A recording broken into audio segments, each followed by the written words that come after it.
4 minute video করছি net unlimited টাওয়ারও হয় না।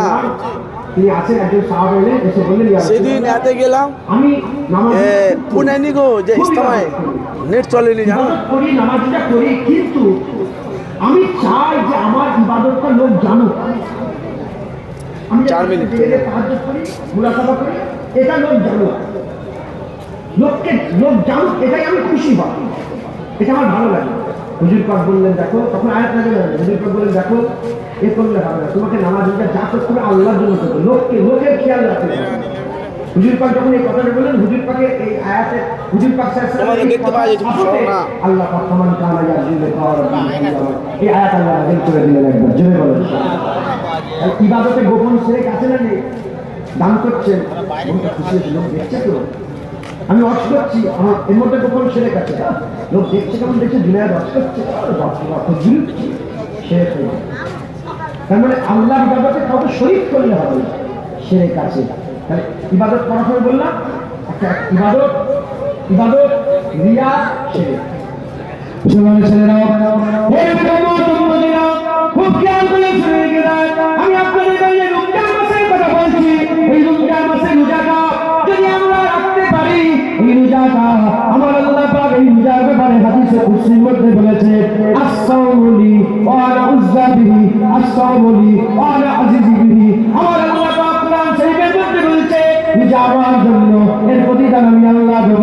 জেনে রেখে দেবে, নামাজের ব্যাপারে আল্লাহ বলেন, আসসালাতু আল্লাহ বলেন, আল হজ্জু আল্লাহ বলেন, আজ-যাকাতু আল্লাহ বলেন, আল্লাহ পাক কুল ইবাদতের ব্যাপারে বলেন, শুধু রোজার ব্যাপারে বলেছে রোজা আমার জন্য, নামাজ আমরা আল্লাহর জন্য পড়ি, যাকাত আল্লাহর জন্য দিই, হজ আল্লাহর জন্য করি, সব আমরা আল্লাহর জন্য করি, টুপি আল্লাহর জন্য, আজকের এই ওয়াজের মজলিস আল্লাহর জন্য, সব আল্লাহর জন্য পড়া। কিন্তু আমার আল্লাহ পাক কুল ইবাদতের ব্যাপারে বলেন না এই নামাজ আমার জন্য, কারণ নামাজ আল্লাহর জন্য পড়া যায়, আবার লোক দেখানো পড়া যায়, যাকাত আল্লাহর জন্য দেওয়া যায়, লোক দেখানি দেওয়া যায়, যাকাত লোক দেখানো দেওয়া যায়, হজ আল্লাহর জন্য করা যায়, লোক দেখানো করা যায়, কুরবানি আল্লাহর জন্য করা যায়, আবার লোক দেখানি করা যায়। কিন্তু রোজা এমন একটা ইবাদত, রোজা এমন একটা ইবাদত, রোজা লোক দেখানি করা যায় না। সে রোজা রাখলো কেবলমাত্র আল্লাহর জন্য রোজা রাখলো। সুবহানাল্লাহ। রোজা এমন এক ইবাদত, এই ইবাদতে শিরক হয় না। রোজা কাউকে দেখানোর জন্য রাখা যায় না, রোজা কাউকে দেখানোর জন্য রাখা যায় না, রোজা আল্লাহর জন্য।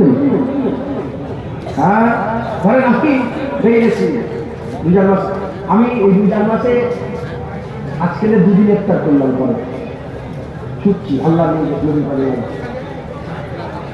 দুপুরবেলায় জলসা করছি, আসর থেকে মাগরিব জলসা করছি, এখন গাড়িতে পানি খেয়ে আর বাড়ি থেকে পেট ভরে ভাত খেয়ে আর দিনের সামনে গিয়ে এমন কঠিন করবে, এমন ভাবে লোককে দেখাবো, ও 12 শেষ হয়ে যাবে, লোক কি মনে করবে, আরে হুজুর মানে রোজাদার, কথা ঠিক না বেটি, এটা আমি লোককে খেয়েছি, তাহলে কি রোজাদার হলাম? কিন্তু যদি আমি সেই ফজরের অক্তের আগ থেকে নিয়ে মাগরিবের অক্ত পর্যন্ত যদি আমি শুকর, এটা কাউকে দেখানোর জন্য শুকাবো না, এটা আল্লাহর জন্য। কথা ঠিক না বেশি? আপনারা বলেন কি? হ্যাঁ, কথা ঠিক না বেশি বলেন?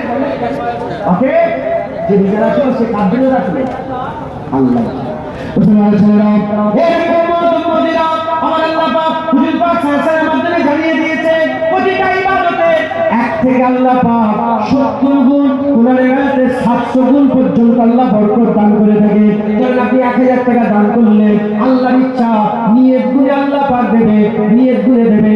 আপনি যদি 1000 দান করেন, আপনার নিয়তে আল্লাহ 35,000 করে দিতে পারে, 70,000 করে দিতে পারে, হ্যাঁ 200,000 করে দিতে পারে, আবার 700,000 করে দিতে পারে। এই মুসলমানের ছেলেরা এক ইবাদতে 1 থেকে 700 গুণ পর্যন্ত আমার আল্লাহ বরকত দান করে থাকে। কিন্তু রোজার মাসের ব্যাপারে আল্লাহ বলে দেয়, আস-সাওমুলি ওয়া আনা উযযা বিহি, রোজা আমার জন্য, এর প্রতিদান আমি আল্লাহ দেব। কি প্রতিদান দেবে? কি প্রতিদান দেবে? এই মুসলমানের ছেলেরা, রোজার প্রতিদান অন্য কিছু নয়, রোজার প্রতিদান আল্লাহ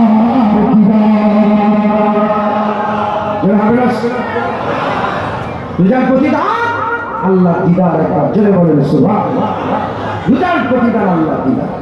চলে এসছে চলে এসছে মাহমুদ গজনবী নাম আমরা শুনেছেন? তাকবীর জগৎ বিখ্যাত চলো। বাদশা। আর আমাদের দেশের লোকেরা মাহমুদ গজনবী কিছু উগুলো আছে, মাহমুদ গজনবীর নাম শুনে রেখে দেবে। আমাদের বস চলে এসছে বেলপাড়া, ফাড়াফাড়ি ওয়াজ করবে। আমজাদ মাওলানা গায়ের লোম খাড়া করে দেবে, এমন ওয়াজ করে। এইটা বলেছিল ও বলছে, মাহমুদ গজনবীর নাম শুনেছেন আপনারা? মাহমুদ গজনবী এক তারিখে তিনি কিনা খাজানা আছে না, খাজানা